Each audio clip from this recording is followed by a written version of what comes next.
Hey there, everyone. Welcome back to the Divorce Decision Podcast. I'm your host, Kari Hoskins, and I'm just going to get straight into it today. When I first start working with a new client or clients, one of the first things that they will tell me is how exhausted they are. They're not sleeping, they're not eating, they don't have much motivation to exercise, they've lost a lot of motivation at work.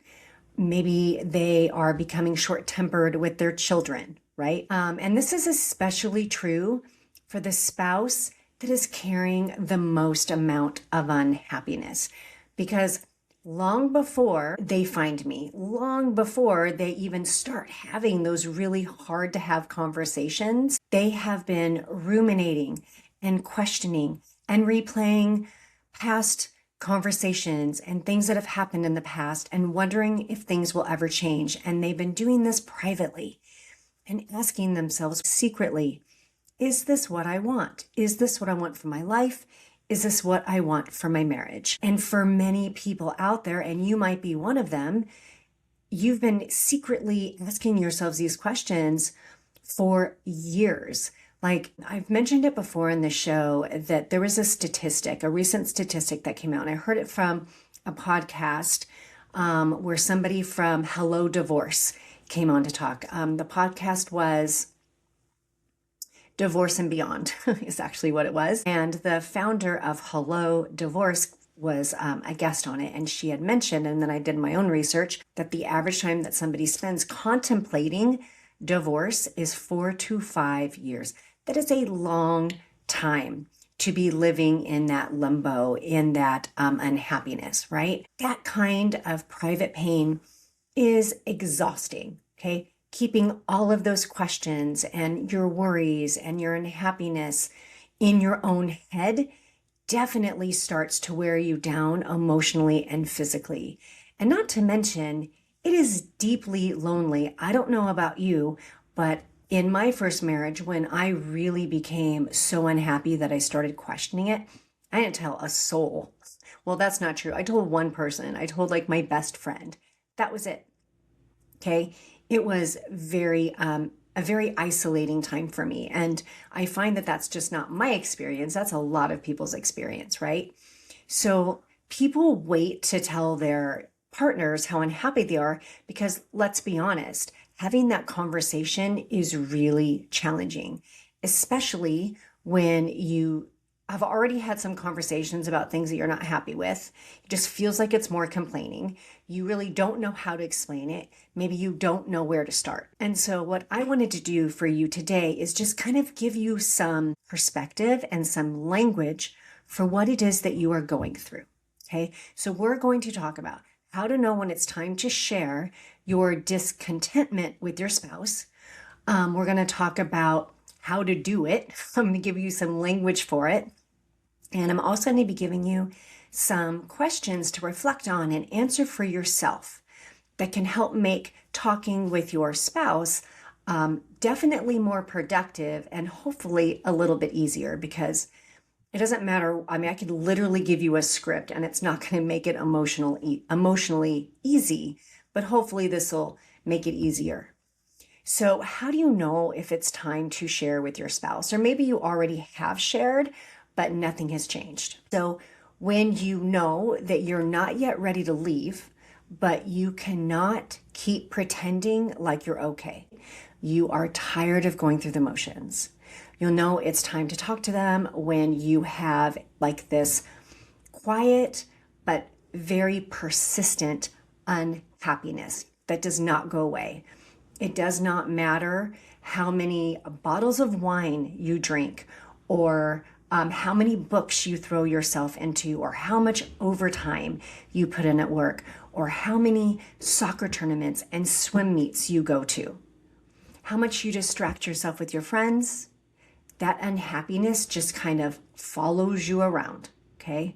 You know it's time to talk to them when you feel lonely, when your spouse is in the same room with you, sitting next to you, watching Netflix with you, when you're at family dinner or you're on a family vacation and everyone is there and you still feel lonely. That's a sign.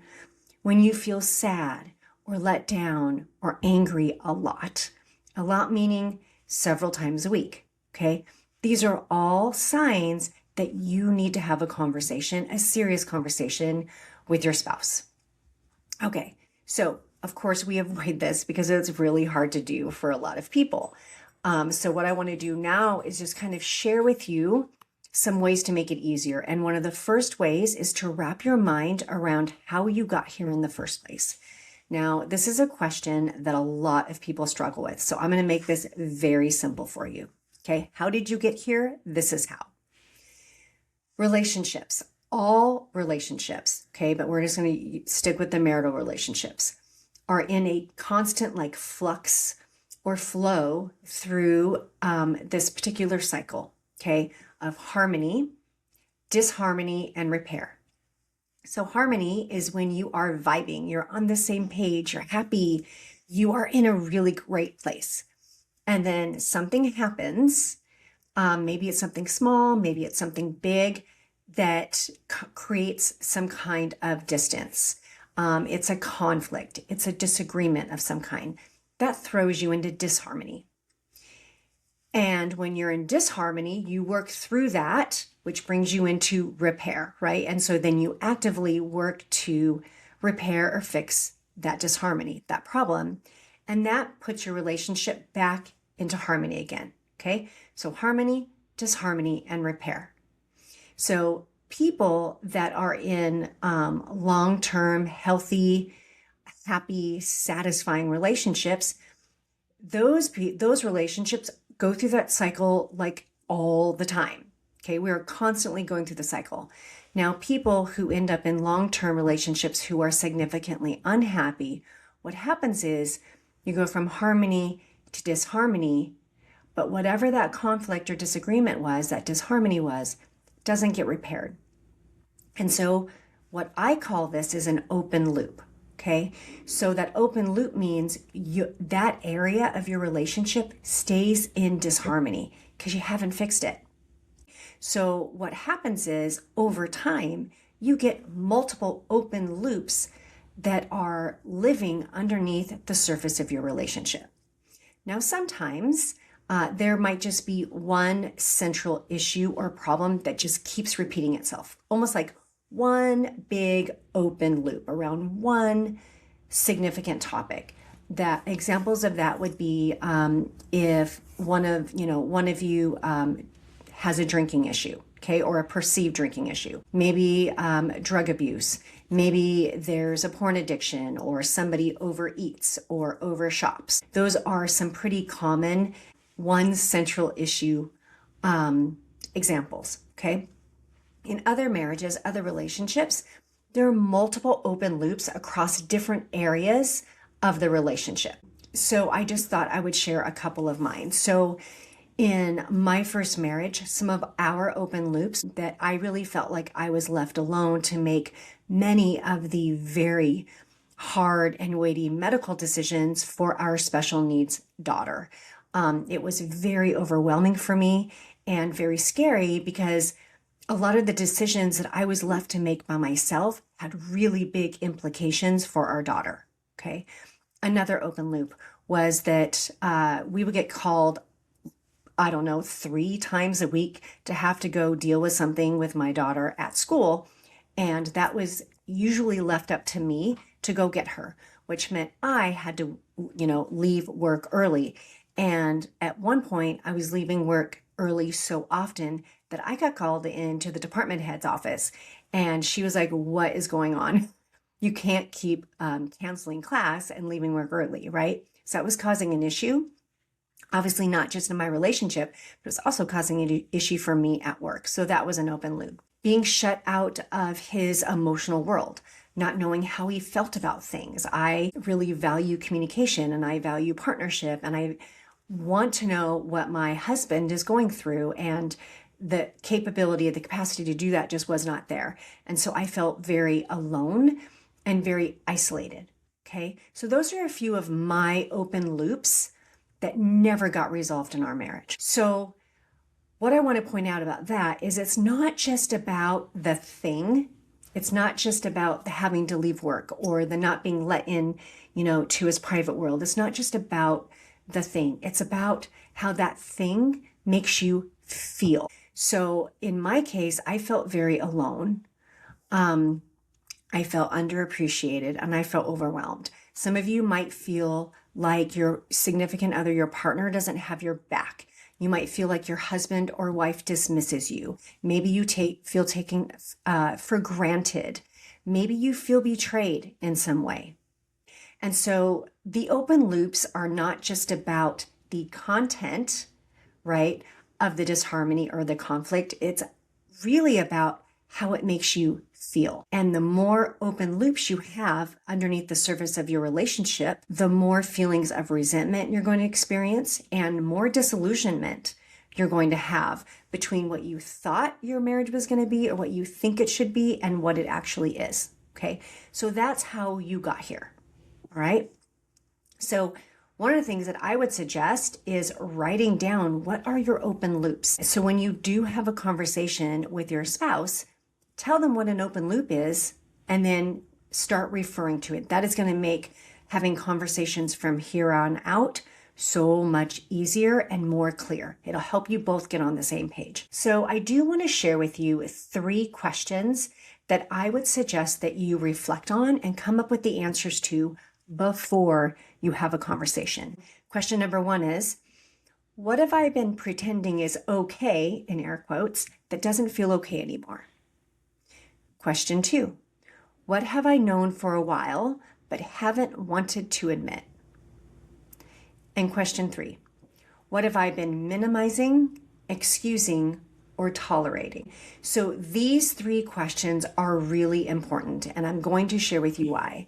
The first reason is because it helps you turn vague statements like, I feel disconnected, I'm just unhappy, I don't know if I can do this anymore. It turns vagueness into more specifics, right? I've been pretending that the lack of affection doesn't bother me, but it bothers me. I've been minimizing how much your drinking is affecting our family. I've been tolerating being dismissed every time I brought up a concern. I can't tolerate this anymore. So it helps you be very specific. The second thing this does is this helps reveal your open loops. Okay, these questions are what helps you identify the issues that keep coming back and that never truly get resolved. The third thing that it does, if you answer this like for yourself ahead of time, it makes it easier for you to convey to your partner and help them understand how serious these things are to you. And the last reason why I suggest doing this is because they really do help you create a starting point for change. That is one of the hardest things when you start getting into the conversation is the partner maybe wanting, your spouse wanting to help fix things, wanting to turn things around, but not knowing quite how to do that. So this helps you have that conversation. So let me give you those questions again. Number 1, what have I been pretending is okay that does not feel okay anymore? Number 2, what have I known for a while but haven't been willing to admit? And number 3, what have I been minimizing, excusing, or tolerating? Okay, these are very important questions. So I do encourage you to sit with them. And after you've sat with them for a while, and I'm going to give you guys a little bit of homework here, I would say sit with these for a few days and then have a conversation with them the next week or 2. Okay, so sit down with them and talk about it. All right. You can even have them listen to this podcast. That might actually make the conversation easier. It depends on the dynamic in your relationship. All right. So you guys, you have to talk about your discontentedness. You have to talk about your unhappiness. If all you've really done up to this point is argue and or avoid, your spouse sincerely does not know how serious things are. It feels really big inside of you, but feeling big inside of you does not mean that they see it, and it doesn't mean they feel it, and it doesn't mean that they understand it. You have to talk about it, okay? Trust me on this. I cannot tell you how many times I have met with a couple And one of them is like during our sessions, pouring all of the stuff out from the last decade. And their spouse is like, oh my gosh, I had no idea you were feeling like that. Okay. I had no idea it was that bad. And the other person's like, are you kidding me? I've been telling you this for years. So you really do need to go and have this conversation and try to get across the seriousness of it to your partner. All right. So listen, if you and your spouse are ready to get help making your own divorce decision, please, I encourage you to reach out to me. I offer a complimentary consultation call. I am accepting clients right now. And you can check that out by visiting kahoskins.com. Or I also have a link to my website in the show notes. And again, you just click on that complimentary consultation call, and I'll be more than happy to meet with you and talk to you about your situation, what you're going through, and how I can support you through your decision-making process. And you guys, if you found this helpful, I would really, really appreciate it if you would leave me a review or a comment. And of course, do all those things, follow, like, and share, because that helps me get the word out so I can help more people. Okay, my friends, that is what I have for you today. I am Kari Hoskins, and this is the Divorce Decision Podcast.